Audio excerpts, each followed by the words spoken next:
bienvenue sur Agora. Vous avez sans doute déjà entendu parler de ces objets cosmiques qui engloutissent tout ce qui se trouve sur leur passage et dont même la lumière ne peut résister. Les trous noirs. Les trous noirs sont des phénomènes qui fascinent la communauté scientifique depuis des lustres et qui depuis ont été étudiés par bon nombre d'astrophysiciens afin de comprendre la complexité de leur fonctionnement. Dans cette vidéo, nous verrons ensemble ce qui se cache réellement derrière la notion de trou noir, les différentes formes de trous noirs que l'on distingue et pour finir, pourquoi tant d'études continuent d'être menées pour percer leur mystère. Avant de poursuivre, n'oubliez pas que vous avez accès à toutes nos sources dans la barre de description. Vous êtes prêts? C'est parti! L'origine et la découverte des trous noirs. Un trou noir est un objet céleste extrêmement compact dont le champ gravitationnel est si intense que rien, pas même la lumière, ne peut s'en échapper. Même si le terme trou noir a été inventé en 1967 par le physicien John Wheeler, l'idée d'objets avec une gravité si intense que la lumière ne pouvait pas leur échapper remonte à bien plus longtemps. 1783, John Michell,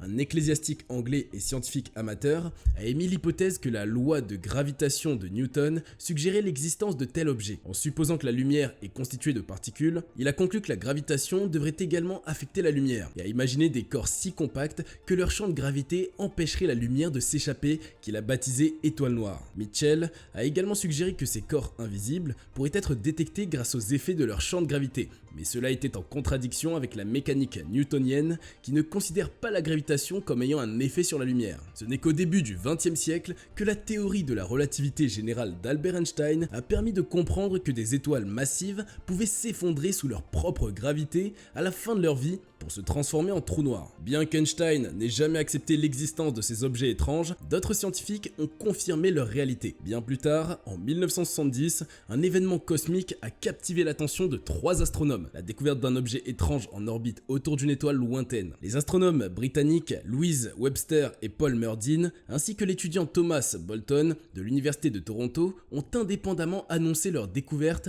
un objet massif et invisible émettant des rayons X intenses. Ce mystérieux objet, baptisé Cygnus X1, a finalement été identifié comme étant le tout premier trou noir connu de l'humanité, offrant ainsi une nouvelle fenêtre sur les mystères de l'univers. À quoi ressemblent les trous noirs? Les trous noirs sont des structures composées de 3 couches différentes: l'horizon des événements extérieurs et intérieurs ainsi que la singularité. L'horizon des événements est la limite autour de l'entrée du trou noir, au-delà de laquelle la lumière ne peut s'échapper. Une fois qu'une particule dépasse cette limite, elle est piégée à l'intérieur du trou noir pour toujours. Dans cette région, la force de gravité y est totalement constante. La singularité, quant à elle, est un point infiniment petit au centre d'un trou noir où toute la masse est concentrée. Cette région représente l'essence même du trou noir. Ceci dit, bien qu'ils soient omniprésents dans l'espace, les trous noirs restent invisibles à l'œil nu. Une estimation publiée en début d'année 2022 suggère qu'il y aurait 40 milliards de trous noirs dans l'univers. Pourtant, malgré leur invisibilité optique, les scientifiques sont en mesure de les étudier. Mais comment procèdent-ils? Comment se fait la détection et l'étude d'un trou noir? Les rayons X émis dans l'espace. Pour détecter les trous noirs, les scientifiques se servent des effets que provoquent ces objets célestes sur leur environnement proche. Lorsqu'un trou noir traverse un nuage de matière interstellaire, il peut provoquer l'accrétion de cette matière en l'attirant vers son centre. De même, lorsqu'une étoile normale s'approche d'un trou noir, ce dernier peut déchirer l'étoile et attirer ses débris à l'intérieur par un processus connu sous le nom d'accrétion. Ainsi, la matière emprisonnée se retrouve dans le disque d'accrétion du trou noir et subit un réchauffement. Durant cette phase, elle émet des rayons X qui rayonnent dans l'espace. Il s'avère que ces rayons X ont la particularité de traverser aisément le gaz et la poussière, contrairement à la lumière ordinaire. C'est donc grâce à des télescopes avancés, tels que l'observatoire de rayons X Chandra, les scientifiques parviennent à détecter cette lumière émise et par conséquent détecter la présence de trous noirs. Faire recours à la signature d'un trou noir. Il est également possible d'en apprendre davantage sur les trous noirs en utilisant un spectroscope, un instrument permettant d'analyser la lumière. Le télescope Hubble peut être utilisé pour estimer la vitesse d'un gaz qui tourne autour d'un trou noir, ce qui est considéré comme la signature distinctive du trou noir. À partir de cette vitesse, les scientifiques peuvent ensuite calculer la masse du trou noir. C'est ainsi que nous connaissons la masse du trou noir central de la galaxie M87, située à 50 millions d'années-lumière de la Terre, qui représente 3 milliards de fois la masse du Soleil. Ce trou noir a d'ailleurs été photographié pour la première fois en 2019. La première image d'un trou noir M87. En dépit de son apparence floue et ordinaire, l'image est en fait remarquable puisqu'elle présente le tout premier portrait d'un trou noir. Ce trou noir supermassif, connu sous le nom de M87, a été photographié depuis le centre de galaxie Messier 87 M87. Bien que son existence ait été soupçonnée à partir de nombreux indices, cette image fournit une preuve irréfutable de l'existence de cet astre d'une densité immense, entouré d'étoiles et de gaz. Publiée en 2019 par l'équipe de l'Event Horizon Telescope EHT, cette image a nécessité environ 2 ans de travail pour analyser les données recueillies. En 2021,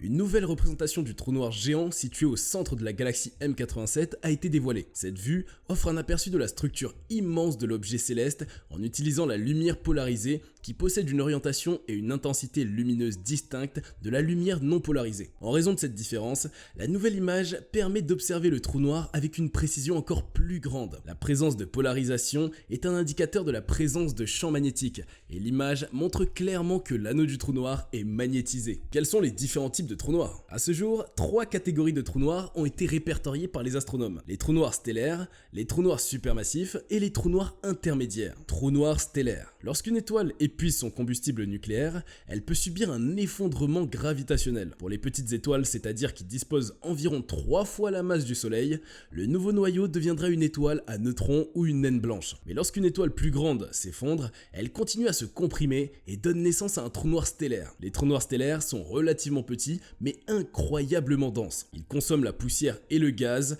des galaxies qui les entourent, ce qui leur permet de continuer à grossir. Trous noirs supermassifs. Bien que l'univers soit rempli de petits trous noirs, ce sont leurs homologues supermassifs qui dominent. Ces énormes trous noirs peuvent être des millions, voire des milliards de fois plus massifs que le Soleil, tout en ayant à peu près la même taille. On pense que ces géants se trouvant au centre de la plupart des galaxies, y compris la Voie lactée, mais les scientifiques ne sont pas certains de leur mode de formation. Cependant, une fois formés, ces trous noirs supermassifs se nourrissent de la poussière et du gaz environnant qui sont abondants au centre des galaxies, ce qui leur permet d'atteindre des tailles encore plus gigantesques. Il existe plusieurs causes possibles de la formation de trous noirs supermassifs. Tout d'abord, il pourrait être le résultat de la fusion de nombreux trous noirs plus petits, parfois des centaines ou des milliers. Autre possibilité, des nuages de gaz importants pourraient s'effondrer et accumuler rapidement de la masse pour causer cette fusion. Troisièmement, un amas stellaire, c'est-à-dire un groupe d'étoiles tombant ensemble, pourrait également s'effondrer et causer la formation d'un trou noir supermassif. Enfin, il est possible que ces trous noirs résultent de l'effet gravitationnel de grands amas de matière noire, une substance mystérieuse que nous ne pouvons pas observer directement car elle n'émet pas de lumière. Trous noirs intermédiaires. Par le passé, les scientifiques limitaient les trous noirs à 2 tailles, petites ou grandes. Cependant, de nouvelles recherches ont révélé l'existence possible d'une taille intermédiaire. Ces trous noirs intermédiaires pourraient être créés lorsque les étoiles d'un amas se heurtent les unes aux autres en réaction en chaîne. Si plusieurs de ces trous noirs intermédiaires se forment dans la même région, ils pourraient migrer vers le centre de la galaxie et s'effondrer en un trou noir supermassif. En 2014, des astronomes ont identifié un objet dans le bras d'une galaxie spirale qui semblait être un trou noir de taille intermédiaire. Plus récemment, en 2021, ces mêmes chercheurs ont utilisé un sursaut gamma ancien pour en détecter un autre. D'autres recherches menées en 2018 ont également suggéré que ces trous noirs intermédiaires pourraient exister au cœur des galaxies naines ou très petites galaxies. Les trous noirs classifiés selon leur charge. Les trous noirs Kerr. Les trous noirs Kerr ont été théorisés par le physicien Roy Kerr en 1963 et sont un type de trou noir caractérisé par une quantité de spin, rotation, non nulle, c'est-à-dire qu'ils tournent. Les trous noirs Kerr peuvent se former lorsque de la matière ou de l'énergie est aspirée par un trou noir en rotation, créant ainsi une zone de spin où l'espace est fortement tordu et déformé. Les trous noirs Kerr sont généralement classés en 2 catégories. Les trous noirs Kerr-Newman, qui ont une charge électrique en plus tournée, et les trous noirs Kerr purs, qui n'ont pas de charge électrique. En physique théorique, les trous noirs Kerr sont importants, car ils permettent de mieux comprendre comment la matière et l'énergie interagissent avec les trous noirs en rotation, et comment cela peut affecter leur comportement. De plus, ils ont été utilisés dans la modélisation de certains astres compacts tels que les pulsars, qui sont des étoiles à neutrons en rotation rapide. Les trous noirs Schwarzschild. Les trous noirs Schwarzschild ont été conceptualisés en 1916 par le physicien allemand Karl Schwarzschild. Ils ne tournent pas et sont dépourvus de charge électrique. Ils sont caractérisés uniquement par leur masse. Ces trous noirs se forment lorsque de grandes quantités de matière sont compressées dans un volume réduit, comme par exemple lorsque l'étoile centrale d'une galaxie s'effondre sur elle-même. Lorsque la gravité de la matière devient très élevée, cette dernière peut déformer l'espace temps autour d'elle. C'est ainsi que se crée un trou noir Schwarzschild. Les trous noirs Schwarzschild sont d'une importance primordiale en physique théorique, car ils ont fourni les premières solutions mathématiques pour décrire l'effondrement gravitationnel de la matière, offrant ainsi une meilleure compréhension de l'influence de la gravité sur le mouvement de la matière et de l'énergie. Les trous noirs Reisner-Nordström. Les trous noirs Reisner-Nordström sont un type de trou noir qui a été théorisé par les physiciens Hans Reisner et Gunnar Nordström en 1916. Comme les trous noirs Schwarzschild, ils ne tournent pas. Cependant, ils disposent d'une charge électrique en plus de leur masse. Les trous noirs Reisner-Nordström sont généralement formés lorsque de grandes quantités de matière chargée électriquement sont concentrées dans un petit volume. Les trous noirs Reisner-Nordström sont importants en physique théorique car ils permettent de mieux comprendre comment la charge électrique peut influencer le mouvement de la matière et de l'énergie dans un champ gravitationnel intense et comment cela peut affecter le comportement d'un trou noir. Quelques études qui ont marqué l'histoire des trous noirs. Les trous noirs ont toujours été un sujet fascinant pour les scientifiques et trois éminents penseurs ont marqué l'histoire avec leur étude: Albert Einstein, Subrahmanyan Chandrasekhar et Stephen Hawking. L'apport d'Albert Einstein. La théorie de la relativité générale d'Albert Einstein 1879-1955 a grandement contribué à notre compréhension des trous noirs et de leur rôle dans l'univers. En 1915, Einstein a révolutionné notre conception de la gravité en remplaçant la théorie de la gravitation de Newton par une théorie qui relie la gravité à la courbure de l'espace-temps. Selon cette théorie, la présence de masse ou d'énergie provoque une courbure de l'espace-temps qui affecte la trajectoire des objets en mouvement. Cette théorie a été largement confirmée par des observations expérimentales et a permis de prédire l'existence de trous noirs, qui sont des régions de l'espace où la gravité est si forte que rien ne peut en sortir, pas même la lumière. Grâce à la théorie de la relativité générale, les scientifiques ont pu expliquer les propriétés des trous noirs et comprendre comment ils influencent l'univers autour d'eux. Einstein a reçu le prix Nobel de physique en 1921 pour ses contributions à cette théorie qui a ouvert la voie à une meilleure compréhension de la gravité et de son rôle dans l'univers. L'apport de Subrahmanyan Chandrasekhar. Le physicien indien Subrahmanyan Chandrasekhar a laissé une empreinte indélébile dans l'étude des trous noirs et de leur rôle dans l'univers. En 1935, il publia un article révolutionnaire intitulé The Maximum Mass of Ideal White Dwarfs, dans lequel il démontrait que les étoiles de type naine blanche sont soumises à une limite de masse absolue, appelée masse de Chandrasekhar. Selon sa théorie, lorsqu'une étoile atteint cette masse critique, environ 1,4 fois la masse du Soleil est variable selon la composition chimique de l'étoile, la pression électronique qui la maintient en équilibre ne peut plus lutter contre la force gravitationnelle, entraînant son effondrement spectaculaire et la formation d'un trou noir. Le génie de Chandrasekhar a été reconnu en 1983 lorsqu'il a reçu le prix Nobel de physique pour sa découverte. Cette dernière a radicalement amélioré notre compréhension de l'évolution stellaire et de la formation des trous noirs, mais elle a également été essentielle pour comprendre le rôle des étoiles massives dans l'univers. L'apport de Stephen Hawking. Le légendaire Stephen Hawking a également contribué à l'étude des trous noirs et leur rôle dans l'univers. En effet, sa découverte selon laquelle les trous noirs n'étaient pas complètement noirs a été révolutionnaire. Il a montré que ces entités cosmiques pouvaient émettre de la radiation, connue sous le nom de radiation de Hawking, ce qui a remis en question les croyances antérieures sur les trous noirs. Hawking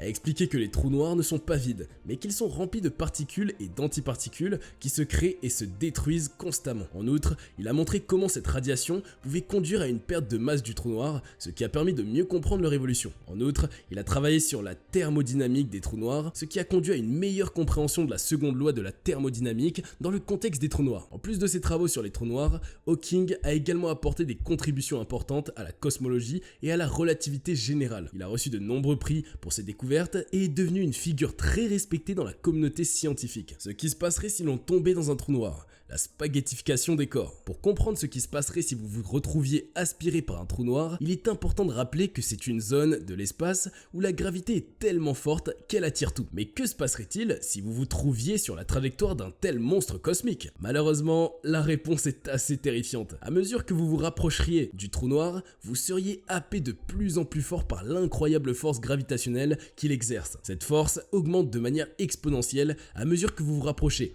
ce qui signifie que vous seriez littéralement étiré en longueur de plus en plus fort, à un point tel que vos pieds seraient soumis à une force de traction bien plus importante que votre tête. Ce processus est connu sous le nom de spaghettification, une expression popularisée par l'astrophysicien Sir Martin Rees. Pourquoi les scientifiques étudient les trous noirs? Les trous noirs sont un véritable terrain de jeu pour les physiciens, qui y trouvent un véritable laboratoire grandeur nature pour tester les lois de l'univers. Comme l'a brillamment énoncé le professeur Holz, ils sont des entités littéralement faites de l'espace et du temps, offrant une perspective unique sur les règles qui régissent notre univers. L'étude des trous noirs et de leurs propriétés a ainsi permis de mieux appréhender la nature de notre univers, en testant notamment les théories les plus audacieuses telles que celle d'Einstein sur la gravité. La détection des collisions entre ces corps célestes a ainsi permis de confirmer ou d'infirmer certaines de ces théories et de repousser les limites de notre compréhension. Les trous noirs ont également un rôle clé à jouer dans la formation et l'évolution des galaxies, et notre propre trou noir supermassif n'y fait pas exception. Il est ainsi possible que sa présence ait façonné la structure et la dynamique de notre galaxie, contribuant ainsi à la manière dont nous avons évolué jusqu'à aujourd'hui. De tous les objets célestes, les trous noirs sont sûrement ceux qui fascinent le plus. Existe-t-il quelque chose de plus puissant, de plus chaotique? Ni le temps, ni la lumière ne semblent résister à ces monstres,